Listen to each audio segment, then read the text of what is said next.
are very pleased to connect with you, our dear star seeds, light workers. We are specifically talking with you, our dear hearts, for you are the awakened ones. You are different from the average human on planet Earth today. It seems to you, looking around your earthly environment, that all humans are basically the same. Not so. All beings on planet Earth are equal. They are all parts of God, fragments of divine essence, of holy consciousness. Yet they are serving different purposes and they have a different orientation. They are at different frequencies of understanding, of love and light. You, dear light workers, star seeds now have a deep understanding of the reason for the planet Earth experience. Your frequency is high. You are reaching for the fifth dimension of love. You had no need to come here to clear your karma. You had evolved far past the human schoolroom planet Earth experience. You are great multi-dimensional beings living on several different frequencies spontaneously. You volunteered to send a part of yourself to come here to help Earth humanity out of the mire of negativity and darkness into which it had fallen.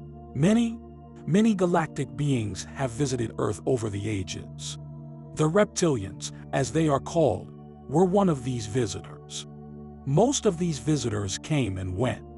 The reptilians stayed and shared their DNA with some of the human population. As we have so often said, Earth is a schoolroom for learning greater love.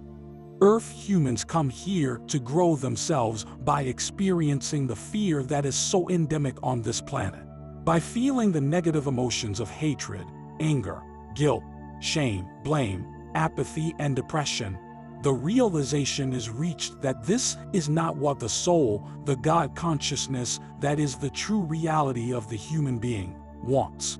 The soul wants love, union with its soul brethren, camaraderie, and communion. The soul does not prefer to be isolated and separated from its brethren, lonely and in duality. This separateness is not a natural state for the divine consciousness that we all are, for the divine magnetic electricity that powers our human bodies. But it is a wonderful state where, with no memory of who and what we really are, we can learn to be sensitive and loving towards each other, where we can sift and sort negative and positive behaviors and see what works best for us. What behavior gives our soul the most comfort and peace? And of course, the most loving behavior is the preferred one. Love is the soul's delight. Loving and unloving behaviors are expressed through every word and phrase we speak. Having experienced unloving words and denigrating phrases, you dear light workers, star seeds, have learned to automatically be kind, compassionate, and loving. To leave behind the subconscious reactivity and resentment that is so trained into us here in this earthly realm. So, the reptilians came to Earth. They have a different agenda from humans.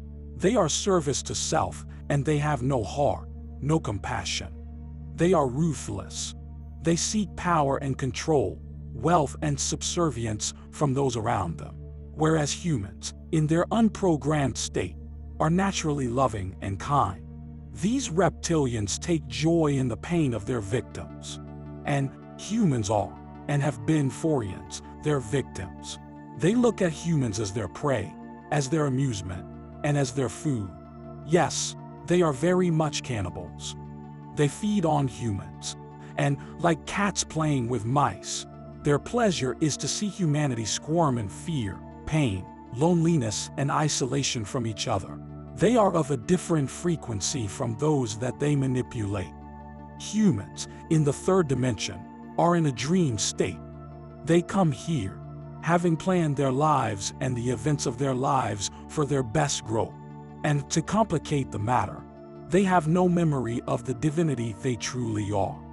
If they remembered who they were, they would not be able to have this human experience. The human job is to navigate all the challenging experiences and events that they have set up for themselves with no memory. The soul wishes to feel separation and alienation from other human souls in order to sift and sort what is preferred behavior and what is not preferred behavior. The reptilians have no such aim. They are here solely for their pleasure, and their pleasure is to control and manipulate mankind and, in the process, be rich and powerful. They are, indeed, cruelly inhumane. They provide the dark that humanity requires as the contrast to the love that they naturally are. So, when these reptilians first came to Earth, they mixed their DNA with human DNA. Their offspring, their young, were a hybrid. At first, they looked different from their human victims. They had tall skulls, as can be seen with the Egyptian pharaohs. There are still such beings disguised as cardinals in the Roman Catholic Church. Their tall mitres are a cover for the unusual shape of their head. Humans came to Earth to be conditioned into negativity, pain, and separation from each other. And so, to sort out what behaviors work for them, which behaviors are in sync with their soul's desire. Their soul's desire is always for love. By navigating what is not love, greater and deeper levels of love are reached. The human, having experienced the planet Earth schoolroom, then knows what words, phrases, looks, and behavior unite him with his brethren, and what causes division and separation. The reptilians provide the control and manipulation that humans need for contrast, to experience pain, fear, and darkness. All kinds of challenging situations are encountered as individual humans live their earthly life under the manipulation of the Dark Ones. So Earth is in fact a great stage, a great Shakespearean tragedy comedy play being acted out by all its inhabitants. And the inhabitants of planet Earth are actors on this stage. But this play got out of hand. The reptilians were so clever and adept at their control that human beings were deeply hypnotized into negative thoughts and fear. They were deeply enmeshed in the deception perception, the illusional delusion of the planet Earth experience. The humans did not realize how they were controlled and manipulated. The powers that be made sure that fear was the order of the day, for fear made humanity malleable and easily controllable. All of the pandemics, wars, religions, governmental structures, taxes, rules and regulations, events that take place on planet Earth have been orchestrated by the controllers, the powers that be, who are the descendants of the reptilians. These rulers are few in number. How can the few control the many? By psychological warfare. They manipulate humans into controlling each other. The power of words is magnificent indeed, and the reptilians know how to use them.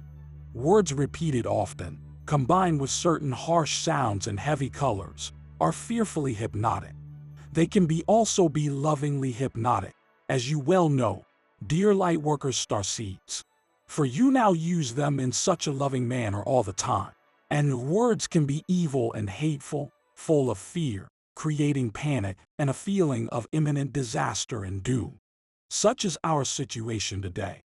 The mainstream media is not the information source it purports to be.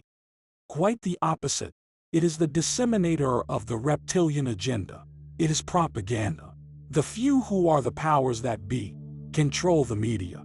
The media is their mouthpiece. False words and fake news are repeated over and over again. Repetition is the human learning device.